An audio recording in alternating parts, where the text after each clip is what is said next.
Hey everybody, and welcome to another episode of Cinema Heroes. I'm Justin Speck. I'm Jake Stu. And today we're talking about Pirates of the Caribbean, Dead Men Tell No Tales.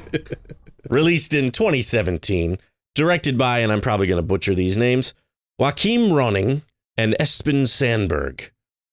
Screenplay by Jeff Nathanson from a story by Jeff Nathanson and Terry Rossio, and starring Johnny Depp, Javier Bardem, Brenton Thwaites, Kaya Scodelario, I don't know how to say that one either, Kevin R. McNally, and Jeffrey Rush. And of course, Orlando Bloom as well. He shows up right in the beginning of the movie, which I thought was pretty cool. This was the first time I had seen this film. I wanted to see it in the theaters. The preview actually looked pretty decent to me, but I never got around to it, and it didn't get great reviews. In fact, I believe the Rotten Tomatoes score is the lowest of the franchise for this one, or this movie has the lowest score of the franchise. We briefly talked about it in the last episode, Stu, that you had seen this before. What were your initial thoughts when you saw it? Like you, I saw the trailer and I thought this looks like a return form. It looked more like a traditional Pirates movie and not like, the straight on Stranger Tides. It felt like an episode of an animated series, right?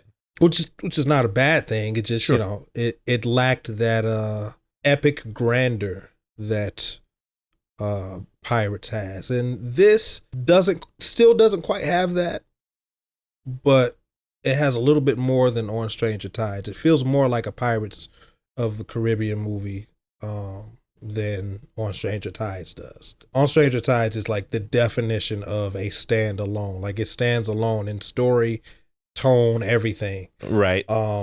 This movie is definitely a little bit more in line with what we are used to as far as the aesthetic of the Pirates of the Caribbean franchise.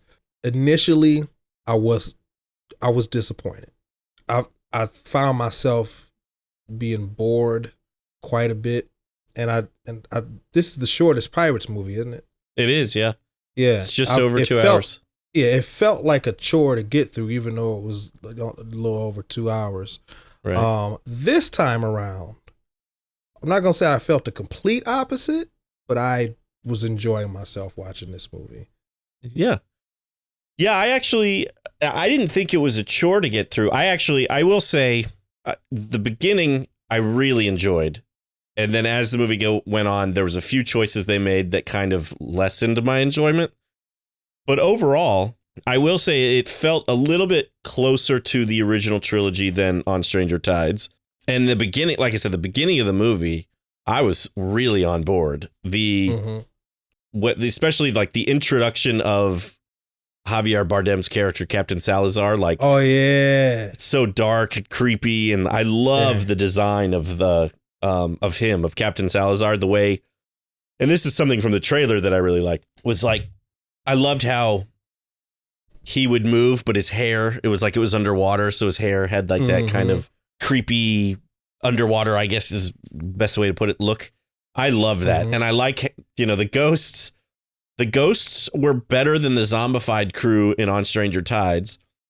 Yes. Still not quite as cool as the Dutchman crew from Dead Man's Chest and At World's End. Or the Pearl crew. Or the Pearl crew, right. One, yeah. But pretty cool. The way that, like, there's pieces missing and they're still... Yeah, they weren't all there. Right. It was pretty neat. So, yeah, the beginning is, they kill that entire crew, but they leave our protagonist alive, fortunately. Yeah.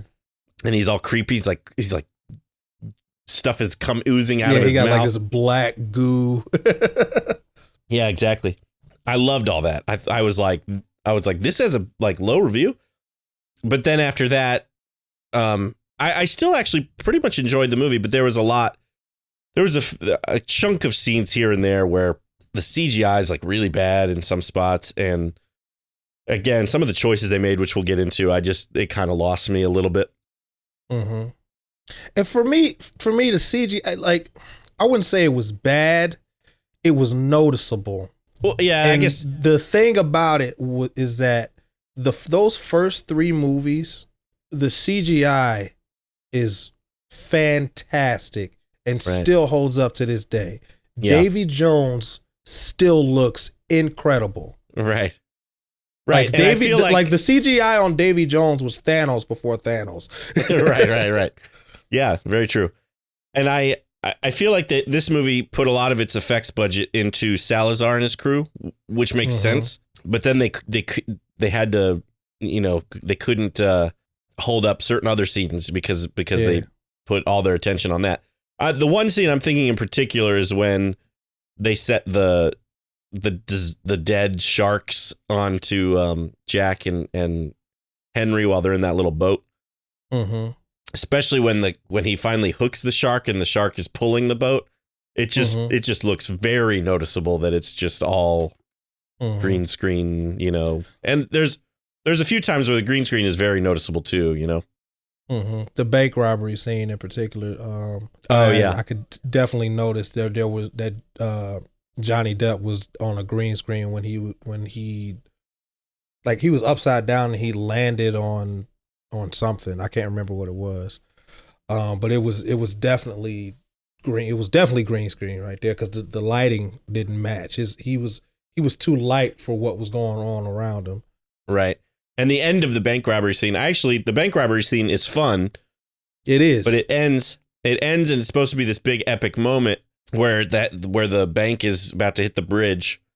And it's this slow motion thing where he like jumps off the building onto the bridge kind of collapses. That's the part I'm talking about. Yeah, and I also feel like if you notice in that scene, the sun, it's like where they put the sun kind of almost hides Johnny Depp's face, and I was like, I think they're trying to hide the fact that they probably had to maybe face replace the stunt guy who's doing this jump or whatever. And then when he hits the ground and everything, stuff doesn't quite seem like it really matches. Yeah, like you said. Yeah. It's supposed to be this epic ending to the scene, and it kind of is a letdown a little bit just because of the obvious effects in it. Still kind of a fun scene, and I do like just the Jack Sparrow-ness of that scene when he ends up in the first meeting. Gosh, what's that girl's name? Named after the brightest star in the sky. Oh, Carina? Carina, yeah. And he's like, "Have you seen my bank?" It's just like that was kind of funny. I will say some of the humor in the movie doesn't quite work for me. It's like they tried a little too hard to be the puns and like kind of the innuendo kind of humor. It was like it was a few too many, I feel like, you know what I mean? There was just a couple, like there's one where he's about to be executed and he says, "I'd rather be hung." And the guy like looks at him, gives him a look, and then the whole thing about Barbossa having one leg and 18-pound balls because they're talking about his cannonballs, it's just like, I was like, come on. It's like low-hanging fruit kind of humor, The execution scene, though, where he's about to get his head cut off in the guillotine. Yeah. I will actually say I liked that was a scene fun a lot. scene. It was a fun scene. And the camera shot of where it's like on Johnny Depp and the guillotine is swinging and the blade just keeps coming like real close to his neck and then slides back. I actually thought that was fantastic. Like that was really well done. Yeah. So the movie starts out with a young Henry Turner. Henry Turner, yeah, the son of Will and Elizabeth. And he is looking. He's waiting for his father, and he goes out to the Flying Dutchman. Yeah. Actually, when that scene started, we don't know it's Henry yet.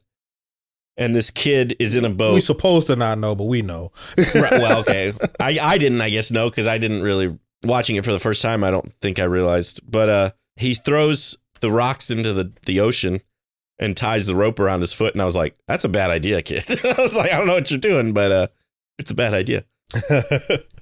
And then he lands on the Dutchman. I'm like, oh, okay, all right. Yeah. I do have a question about that. Will Turner has started to get like the barnacles on his face and everything. Yeah, I noticed that. As soon as I saw it, I was like, oh, okay. I think it's a time thing.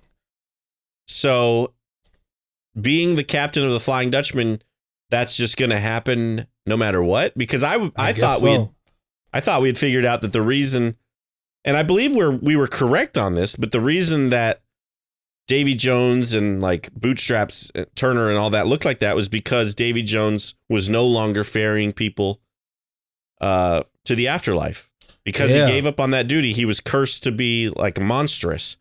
Yeah. So as soon as I saw Will like that, I thought, did he turn his back on ferrying people to the afterlife? I don't think he did.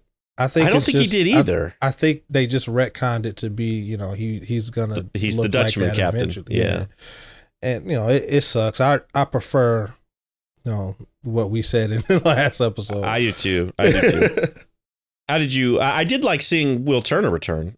Seeing Orlando Bloom come back was kind of cool though. And I think this movie, I don't know if it does it perfectly, but I like that this movie did what we said. It kind of rectified what we said was a problem with On Stranger Tides, which is that Jack Sparrow was the protagonist in On Stranger Tides. So in this one, Henry Turner is really the protagonist.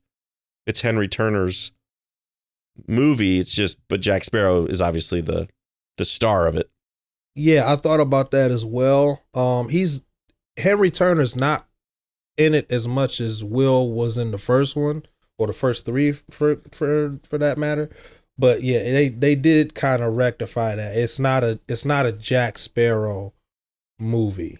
Jack Sparrow is the central character, but it's not his movie. It's Henry's movie. Right. So I thought that was kind of cool. You're right. I agree. Yeah. And I liked, that Henry is trying to find Jack Sparrow because Jack Sparrow will be able to lead him to the Trident. So it was Jack Sparrow is necessary to the plot, but it's not Jack Sparrow trying to find something, or it's not Jack Sparrow's movie really. Right. It's it's like Great Gatsby. It's not the movie's about Gatsby, but it's not Gatsby's movie. It's Carraway's movie. Right.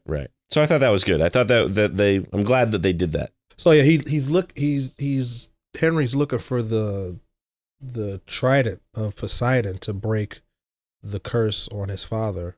Right. And Will's like, nah, like you don't want to do that. And especially, I think he's like, stay away from Jack, stay away from Jack. Like, he's the reason that I'm the way I am now. So he will not make your life better.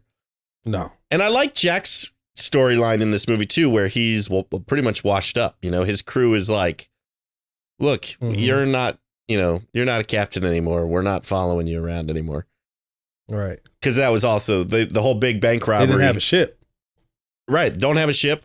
And then after that big bank robbery, it was it was open while they were carrying it or dragging it around. So all the money fell out. So they didn't get any money for it. And Jack's a little bit of a jerk to him by asking him for payment basically after it's done and everything. They're like, what? Even asked for payment when they came to save him from the I did. From the guillotine. I like that Gibbs is like, you want us to pay you for saving you, and he's like, yeah. And I think Jack says a price, and Gibbs goes, we're not going to pay you more than $5. He's like, basically they're like, we're going to pay you. Yeah.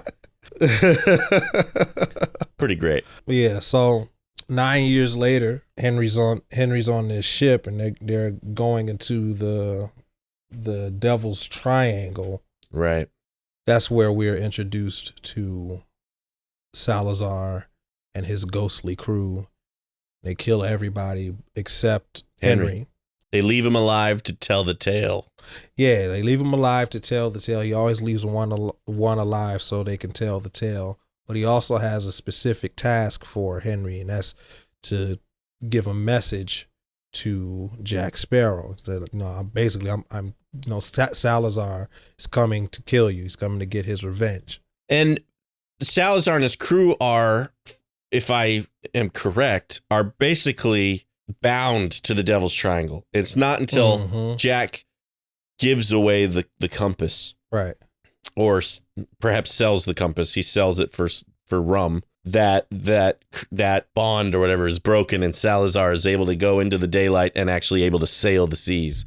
And then he starts to kill all pirates. Yeah. Which is what he was doing before when we go to that. We see the flashback, right? Flashback, which is a pretty good flashback. We see how Salazar got that way. He had a hatred for all pirates because his father was killed by pirates. So he took it upon himself to eliminate anybody, any pirate he ever came across, he was gonna destroy their ship. He said he destroyed dozens of ships, and then he came across this one with a young Jack Sparrow on it, and him and his crew killed Salazar's crew killed the captain of that anyway, ship. Yeah. And that captain made Jack the captain of that ship. Do we know what the name of that ship was? I think it was like the Wicked Wench or something like that. You do see the back of the back of the ship, and it's something Wench. I think it's Wicked Wench. Okay. That makes sense. Okay. So yeah, that scene, very cool scene. I like it a lot. However, you already know what I'm going to say. I think we're on the same page here, yeah. Young Jack Sparrow. Good idea. Poor execution. Agreed. He looked kind of terrible. Yes, I agree. If they had just kept it to it wouldn't have been the same scene, but if they had just kept it to the first shot of him, where like the captain is like, "It's your boat now, Jack," or whatever, and he stands up and we kind of see the young Jack, I think it would have been okay. Mm-hmm. But then we obviously the scene has to go on because we have to see how he kind of outsmarts Salazar and makes Salazar want to get revenge on Jack. But as the scene goes on, young Jack looks worse and worse. Yes. His eyes are like floating on his head. I'm like, what is going on? Yeah, and his mouth looks really weird. His face is smooth, but he has a 5 o'clock shadow. I'm like, are you 14 or are you 40? Right. Yeah, I read on IMDb that it was an actor standing in for him, and they used his face, or like the model for his face from What's Eating Gilbert Grape and 21 Jump Street. It just didn't work. It didn't. Not at all. Again, it's like the CGI for Salazar and his crew is so good. And so, some of the other CGI is really good, but then it's just it did not work. No. It really takes you out of it. Speaking of taking you out of it. So you remember how I said Keith Richards took me out of At World's End? I knew you was going to say that. Seeing Paul McCartney in this movie really took me. Like, what in the world? Oh, man. As soon as he turned around, I was like, Justin's not going to like this. No, I did not. Oh. I thought that was so dumb. It didn't bother me. I mean, it is gimmicky. I can't say that it's not. This one is more gimmicky than the Keith Richards one. It is. The first one had a purpose. Right. It's like we know the story of how Jack, Johnny Depp modeled Jack Sparrow after a young Keith Richards. And kind of just exaggerated his mannerisms and his speech and kind of made So why don't we throw own. Keith Richards in the movie? Make him his dad. I get it. Right. That would make sense. Right. Even though I didn't like it, it made sense. I personally I loved it because I think we kind of earned that, sure. Being the last movie and we know the story. This was for no reason at all. No reason at all. It was like literally just to have Paul McCartney in the movie, but I like the fact that it's Paul McCartney and not just not just Mick some Jagger. guy. Yeah, you know what I'm saying? Like I think they got a pretty good musician to like an actor musician, a pretty good actor musician to play his uncle because they were trying to stay in that theme of having his family be famous musicians. Be portrayed by Right. musicians. And I think Paul McCartney was a good choice. See, like I said, it's gimmicky. I can't deny that, but I liked it. Okay. Fair enough. I actually think Mick Jagger would have made more sense because it would have been like two Rolling Stones bandmates, Uncle Jack, and then his dad was Keith Richards. But I guess, they were like, we had a Rolling Stone in the first, or in At World's End, we need to have, let's put a Beatle in this Beatle one. in there. So, whatever. It didn't like ruin the movie, but it was a big eye roll from me when I saw when Paul McCartney turns around. I was like, Oh, jeez. Uncle Jack. He's Uncle named Jack. after his uncle. So, how do you feel about Brenton Thwaites as Henry Turner? I like him. I personally would have preferred to have seen more of him, but I like him. I do too. This is the actor we were talking about who plays Nightwing on Titans, and This is the I first love thing him I've on seen that. him in. I'd seen him in something else. I know he was in The Giver, and I had seen him in something before this even, or even before The Giver, but I can't remember what it is. I'd have to look it up. But I really like him on Titans, and I thought he was really good in this movie too. But I agree, it's just there's not enough of him. So, Carina, she's locked up because she's being accused of witchcraft, but she's not a witch. She's an astronomer.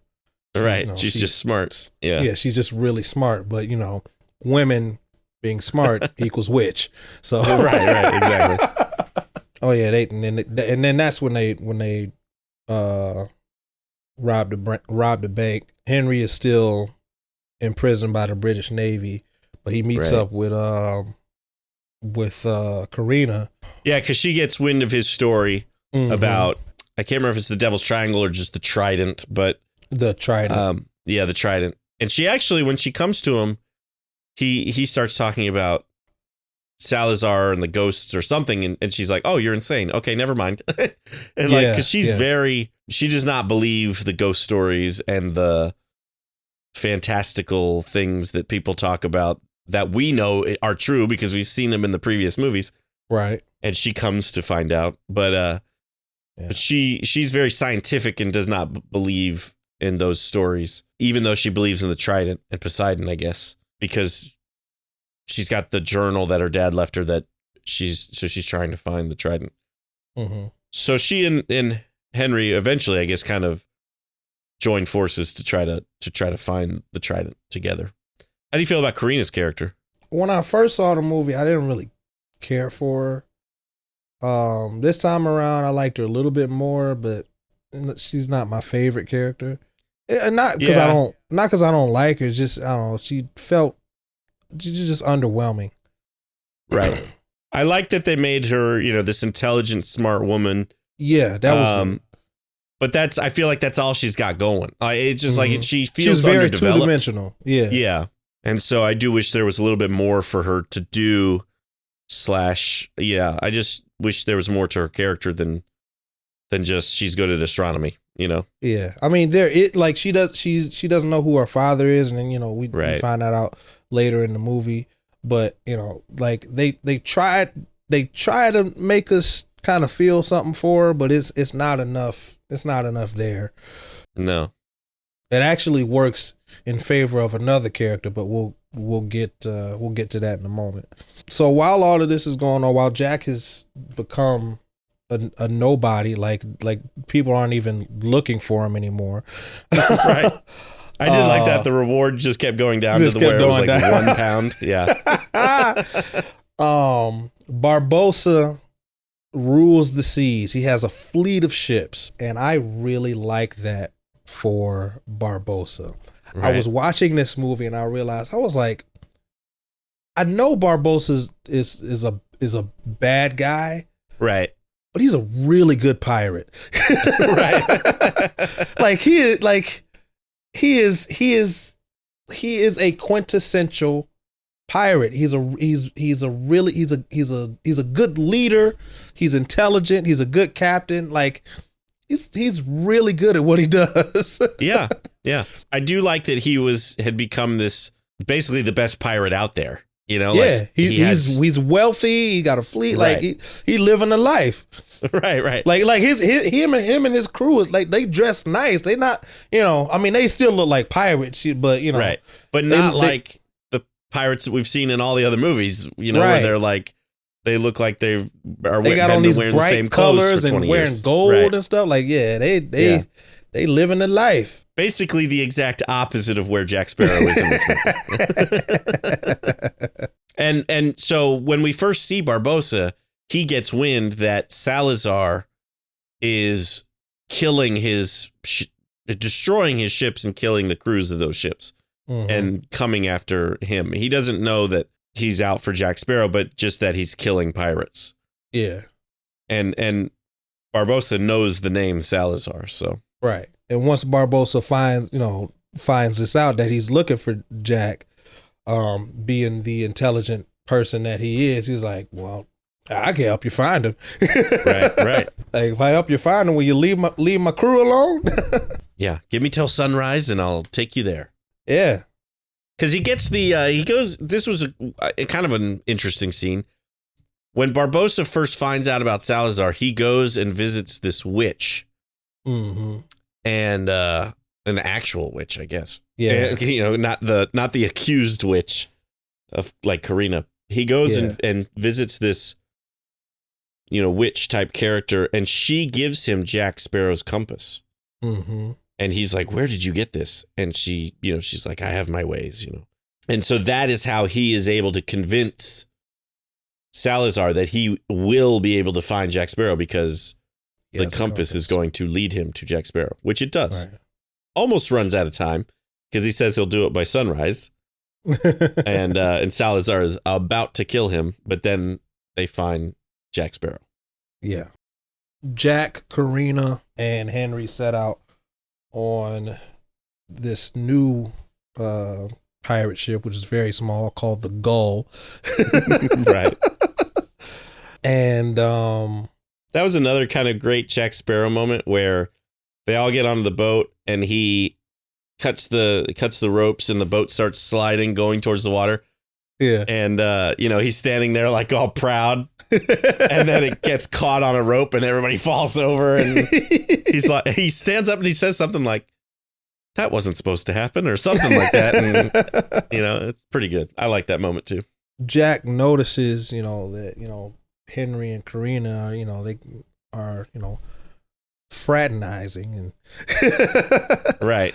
He says he decides to throw Henry off the boat so Carina can agree to help them find the trident, because he had taken them as prisoners first, right, and tied them up. But when she explains that she can read the skies, he's like, okay, well, you're gonna help us find this trident. He throws Henry off the boat, but only to be revealed that he didn't really throw him into the water. He just landed in a rowboat so he could get her to help them. But that only confirmed that she likes Henry now. So right. I had a small problem with that scene because when he gets thrown off the edge, you hear a splash.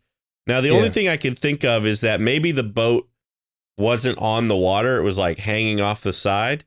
And when he got thrown into it, the boat hit the water. That's what I thought. The same thing. And that makes sense. Yeah. They threw him into the boat. The boat hit the water and made a splashing noise, so it seemed like he fell into the water. That makes sense. I'm going to choose to believe that. That's what I'm going to choose to believe too, because otherwise it was just a sound effect to make us believe he was in the water and make her believe it was on the water. It doesn't make any sense otherwise. And this is when Salazar, they find Jack and his crew. They attack him, and then they send the sharks to get him. And the not so great CGI is a fun scene, right? But it's not great CGI. I was watching this movie with my daughter. She loves these movies, by the way. Really? That's good. Yeah. Good. So I was watching this movie with my daughter, and when the shark showed up, she was like, "Oh, Daddy, look, it's a shark." I was like, "Yeah, it is a shark. He's about to eat Jack Sparrow. He's trying to eat Jack Sparrow." She's like, he's gonna eat the pirate. I was like, we'll see. By the way, his boat. It's just the scene is on right now where they're putting it into the water for the first time. It's not just the gull; it's the dying gull. So it's pretty good. The dying gull. Yeah, and I do like that scene with the sharks, and I love seeing Salazar and his crew running on the water towards Jack.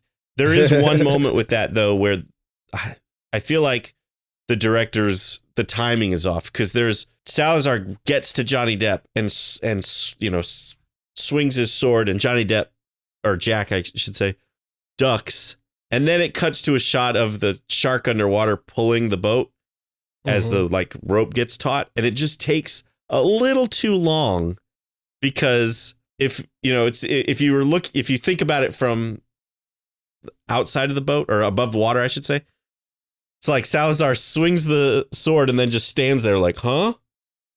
And then the boat goes, it's like the timing of the shot just doesn't quite work, but again, that's forgivable, I suppose. But I had to rewind it. I was like, wait, hold on. I was like, he didn't kill him in that amount of time. I feel like a lot of movies do that. That's where you gotta. This one was just like noticeable, I think. Yeah. But. This is when Jack finds out that Salazar can't step on land or dry land because they get all the way. Yeah, they get to the beach, but they can stay on the wet sand, but they can't get on dry land. Right. So that buys Jack some time. Carina has gotten away, but she gets caught up in that net. That's right. Yeah. Oh yeah, that was a weird scene because that net was from that pig guy, right? Who then tries to marry off Jack to his sister. Yeah. Yeah, that whole scene was kind of bizarre. Yeah, it was. I thought the same thing. I was like, "What? This is strange and unnecessary." Yeah. And then Barbossa catches up to Jack at the end of that scene. And we never see those characters again. It was just really weird. I wasn't sure who that was playing that guy. I was like, is this another cameo? But I don't know. I didn't look it up to see, but I didn't recognize him. I don't know. That's why it just felt so weird to me. I was like, this feels like it should be some famous person playing this, or this is another kind of gimmicky cameo type thing, but I don't think it was. It was just weird. That was a bizarre, unnecessary scene, like you said. Yeah, because I think the dude, he knew Jack. Right. They used to be like, I guess, on the Pearl or whatever, and he's like, you owe me a favor. You got to marry my sister. And I'm like, why is this a thing right now? yeah, right. But he also he hates Jack. Why? And so why would you want your sister to marry Jack? It was just weird. It didn't make any sense to me. And maybe he hates his sister. I don't know. Well, that could be. So Barbossa shows up and saves Jack, not really on purpose, but right. But he needs Jack because he needs the pearl. He knows that Jack has the pearl, so he uses the sword. What does the sword have a name? Not that I know of, but maybe I don't know. Maybe, all right, I don't know. So he uses the sword, pierces the bottle, and throws it into the water. Jack tries to do it. It only grows to about yay big. Right. Barbossa's like, she needs to see. I'm like, duh. Right. Like, Jack didn't know that. So he throws it into the water. It turns upside down, and then it rises back up. Like, that was an epic scene. I loved that was great. Seeing the flags, or not the flag. The sails. Yeah, the sails come out of the water and expand. Like, that was just a really dope shot. I agree. I really liked seeing the rebirth of the Black Pearl. It was nice. Yeah. The pearl has so much character. Yeah. Like it's an inanimate object, but it feels like a character in these movies. Yeah, I agree. Yeah. So after that, they're all Barbossa and Sparrow. They're all on the Black Pearl. Carina is guiding them towards the island that the stars are leading them to, which will lead them to the Trident. And is this where we learn? Is this the moment where we learn that Barbossa? Yeah. Okay. So this is kind of where the movie lost me a little bit because it just doesn't work for me. I like what they tried to do with it. They gave Barbossa a little bit of backstory and I like Barbossa's kind of character arc in this movie and that he's got something worth fighting for and stuff. Yeah. But it just time wise, I don't think it worked for me because this Carina seems to be about as old as Henry Turner. Mm-hmm. Which means that he should have been born around the end of At World's End. And I just didn't buy that Barbossa, I don't know. I mean, maybe it could have happened around the end of that movie, but it seemed like it was something before the events of him getting cursed from the first movie. Yeah. That's kind of the vibe I got from it, but maybe not. Yeah, because you're right, because Jack knows who her mother is. Right. So that's a plot hole. I think it is, yeah. Because I think Carina would need to be a lot older. But if she was a lot older, then she couldn't be a love interest for Henry. How long had it been since... Okay, so from the time of the mutiny before the events of the Black Pearl to the beginning of the Black Pearl, how long was that? Do we know? I don't know. I'd have to rewatch the Black Pearl, the Curse of the Black Pearl. Because I'm trying find to... out. It could make sense because the first three movies pretty much happened back to back to back. Right. I assume only a very small amount of time goes on between Black Pearl and Dead Man's Chest, maybe a day or two, possibly a week, but it couldn't have been that long. And then obviously At World's End and Dead Man's Chest and At World's End are back to back. Are back to back. On Stranger Tides is set, I want to say like 3 years after At World's End, because we know for a fact that this movie is set 5 years after On Stranger Tides. Well, it's set 5 years after Barbossa lost his leg. Right, yeah. Yeah.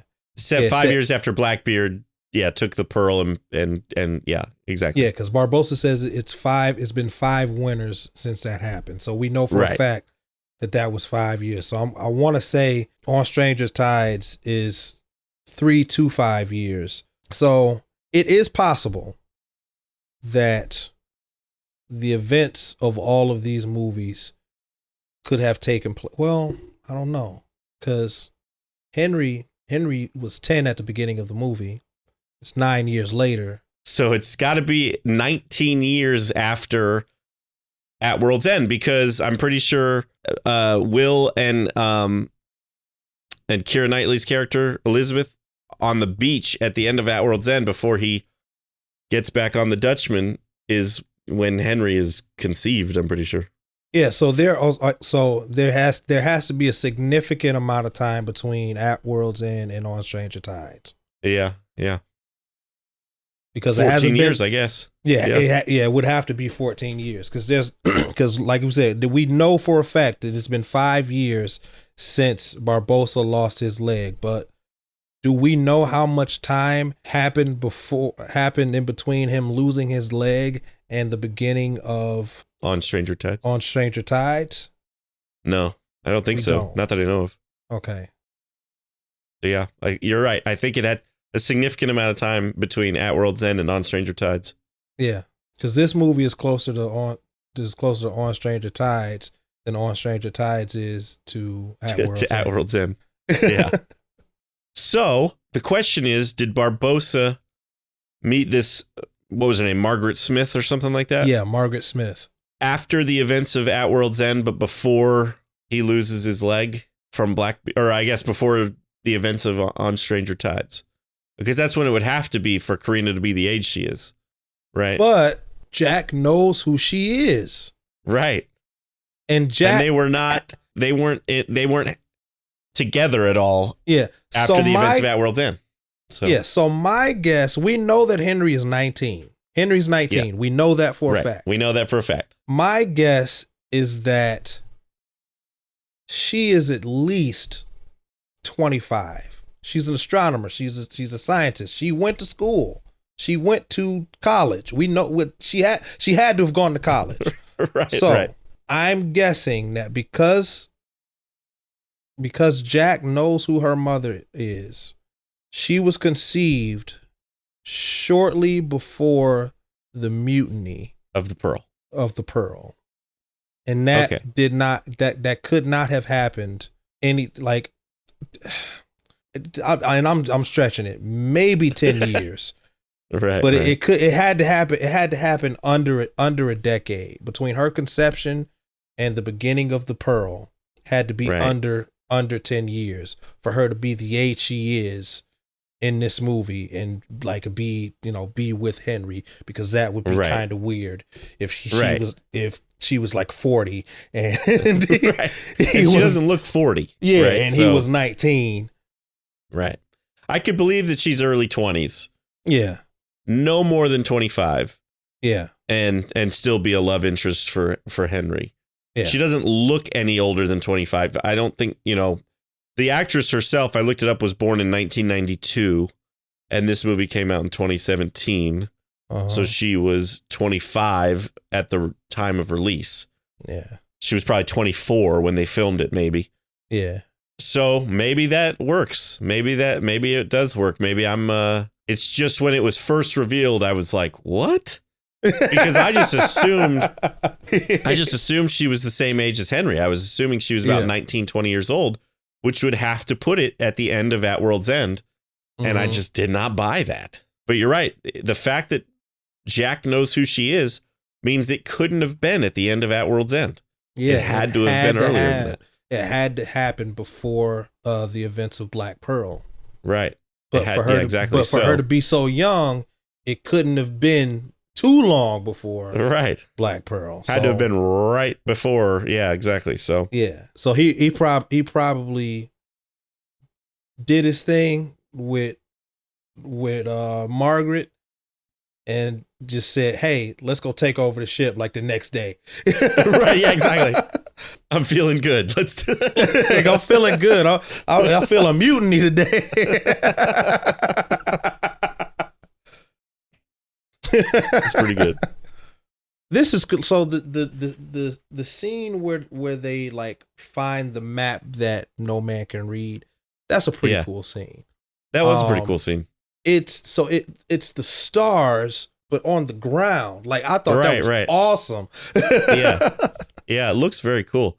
Yeah, and I like how the ruby that was in the journal fits into that rock, and that unlocks, the entrance to Poseidon's tomb or whatever, which was pretty cool. How do you feel about this whole third act? Salazar and his crew coming down to Poseidon's tomb. Salazar kind of possessing Henry so that he can walk on land and fight Jack, and then all of that. I don't dislike it, but Salazar possessing Henry feels shoehorned. It's like, so did the Trident give him the power to do that, or could he always do that? He just apparently could always do it. His crew tried to talk him out earlier? of it. Well, his crew tried to talk him out of it because he said something like, "You might be stuck in there forever," or something like that. So how they even know they can do that, I don't know. I agree with you. It does feel shoehorned. It feels like we have to have the fight scene between Jack and Salazar. Yeah. But how are we going to do it if Salazar can't walk on land? Because Jack can't fight him underwater, So it was like they felt like they had to come up with something. But it's not even that big of a fight scene, because he fights Henry, aka Salazar, for like 2 seconds and then gets the trident and is able to. So it would have just made more sense, honestly, if Salazar had just beaten him to the trident and then been able to fight him on land because he had the trident. Yeah, they should have done that. They definitely should have done that. Yeah. I like the third act. I will say it gets a little, it goes into the realm of like Fast and Furious, kind of ridiculous. I mean, there's a lot of big fantastical moments in this. And I say that just because I think eventually we'll talk about these movies, but my favorite Fast and Furious as of right now is 6. And which includes like the longest airport runway of all time. Yo,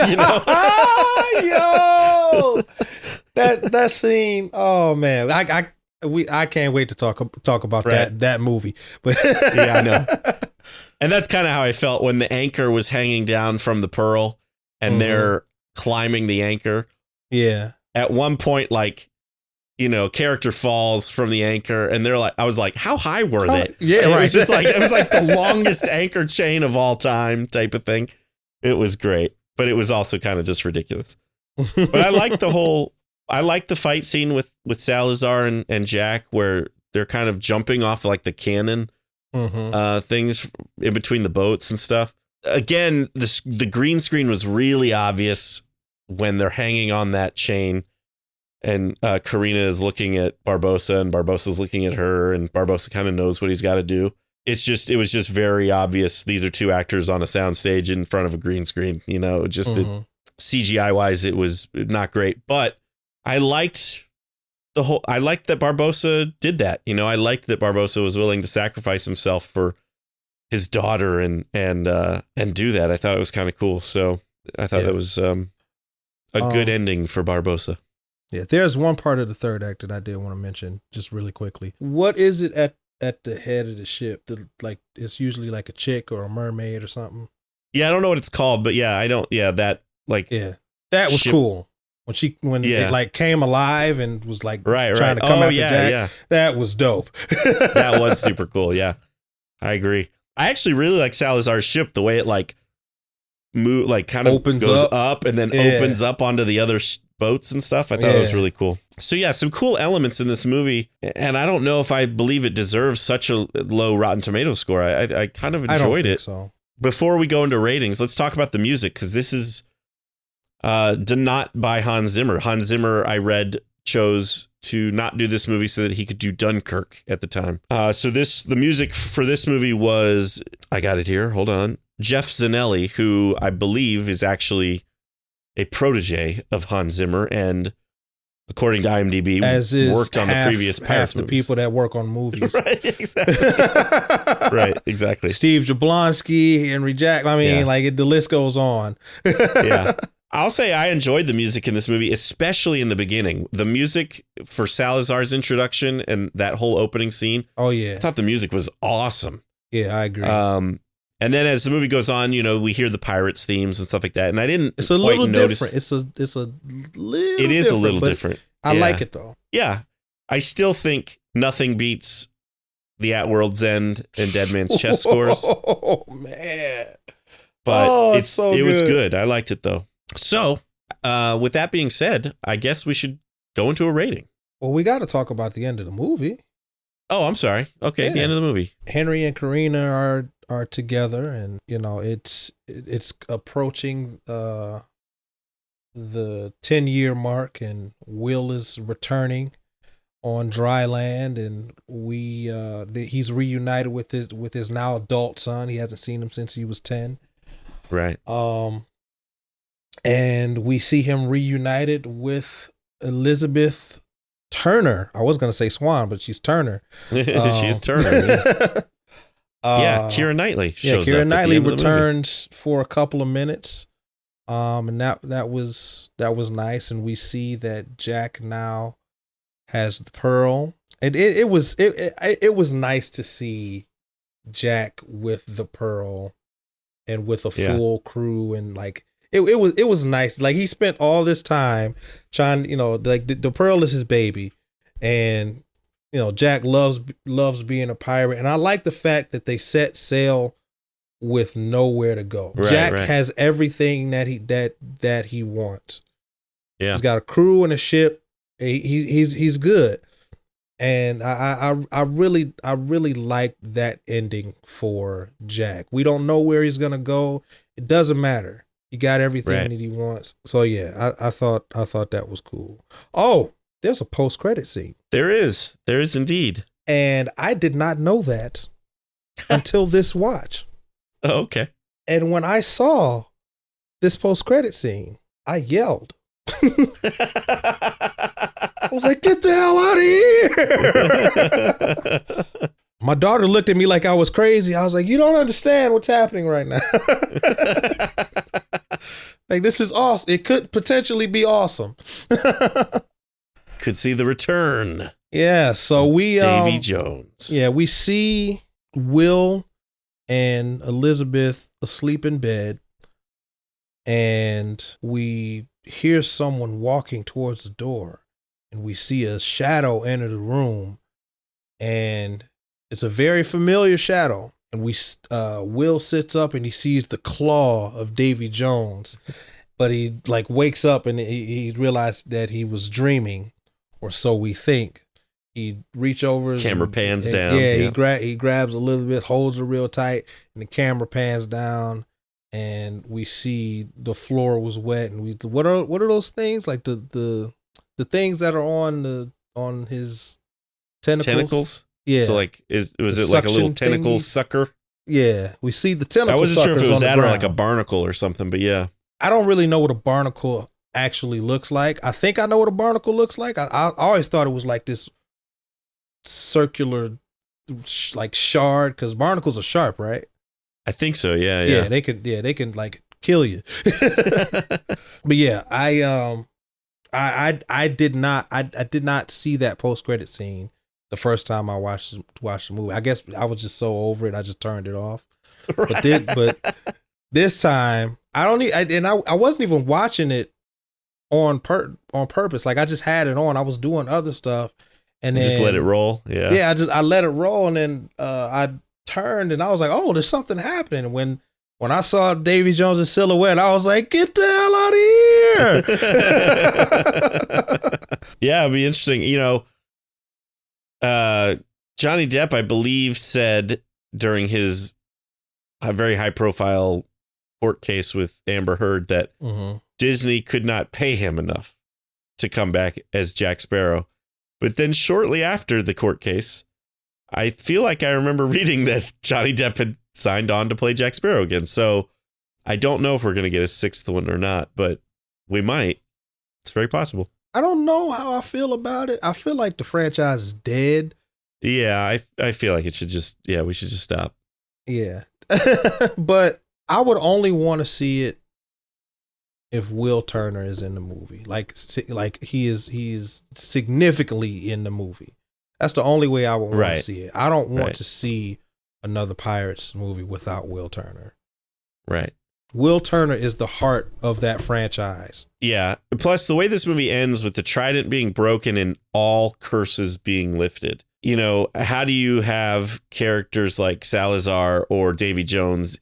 How does Davy Jones, I guess I'm sure they could come up with something, but if all curses have been lifted, then where do you go from there, kind of? So I don't know. It's movies. They'll find a way to retcon it. I also feel like one of the things about these movies is that every time, really it's just this one and the last one, but it's like every time they come up with a new Pirates movie, there's some pirate out there that, it's like Blackbeard, the pirate every pirate fears. And then Salazar, it's like we've never heard about these characters up until now. Like, well, Salazar makes sense because he's stuck in the Devil's Triangle, or aka the Bermuda Triangle. So nobody has ever seen him outside of that triangle.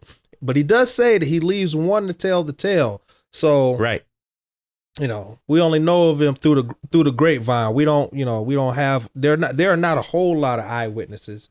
There's a handful of them. Right. I did wonder watching On Stranger Tides why Blackbeard wasn't one of the 9 pirate lords. And I guess if it's because he's the pirate that all pirates fear, nobody invited him, I guess. But yeah, I figured. Yeah. Yeah. So now we can go into a rating, I think. How would you rate Pirates of the Caribbean, Dead Men Tell No Tales? I'm going back and forth between two scores. This is tough because I enjoyed this movie. Yeah. No, I'm just gonna go ahead and do it. I'm gonna give it 3.5 barnacles out of 5. I was gonna give it a 3, but I think I enjoyed it a little bit more than that. So 3.5 barnacles. You and I are in the same boat because I enjoyed it too. It's not a perfect movie by any means. And I'm torn because, again, if I had to ask myself, would I watch this one or would I watch At World's End? If I had to choose between one or the other, I feel like I would probably still go with At World's End. I think you secretly like At World's End and you're just afraid to admit it. Well, I think what it is I need to readjust my score for those movies because compared to these movies, I do think I think Dead Man's Chest and At World's End maybe deserve a little bit higher than what I gave it. They do. So I'm going to give this one 3. I'm tempted to give it 3.5, but then it would be more than what I gave At World's End. And so I'm just going to go with 3. 3 out of 5 dying gulls. But I'm, it's a strong 3. I'm almost leaning towards 3.5 because I really did actually enjoy watching this one. Yeah. More than I expected to. I think another thing that helped my viewing was the fact that I was watching it with my daughter and she was loving it. She liked it. Yeah, exactly. The whole time. So that definitely helped. Sure. I believe that. Yeah. So there you go. Well, we'd love to know what you think about Pirates of the Caribbean, Dead Men Tell No Tales. You can always let us know at cinemaheroes.com. You can also tweet at us or comment on our Instagram. Both handles are at cinemaheroes. If you're watching this on YouTube, leave a comment down below what you think about the movie. Give the video a thumbs up and subscribe to the channel if you haven't already. We'd love to hear from you however you want to reach out to us. I think that about wraps it up for this episode, though. I'm Justin Speck. I'm Jay Stu. As always, thanks for listening. Thanks for subscribing.